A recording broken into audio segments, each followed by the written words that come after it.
बिस्मिल्लाहिर्रहमानिर्रहीम। अस्सलामुअलैकुम। आप देख रहे हैं 1 बाय 1 न्यूज़ HD। खबर शामिल करते हैं। गुजरांवाला पुलिस के नौजवान जुल्करनैन ने पुलिस डिसिप्लिन फोर्स का पहला जवान जिसने हुकूमत पाकिस्तान से फ़लस्तीन जहाद में शामिल होने की अपील की।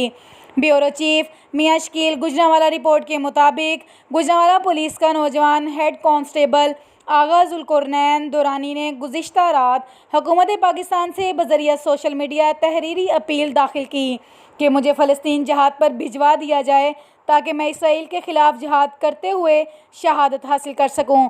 इस बयान पर अवामुल नास ने दिल से सराहते हुए इस जज्बे अवामी पर खराज तहसीन पेश किया है। अल्लाह ताला तमाम उम्मत मुसलमा को जुल्करनैन जैसी औलाद से नवाजे जो मुल्क व कौम की राह में कुर्बान होने को तैयार हैं। मज़ीद खबरों के लिए देखते रहिएगा हमारा चैनल 1 बाय 1 न्यूज़ HD। ताज़ा तरीन अपलोड्स की नोटिफिकेशन हासिल करने के लिए हमारे चैनल को सब्सक्राइब करें और साथ में दिए गए घंटी के निशान को दबाना ना भूलें।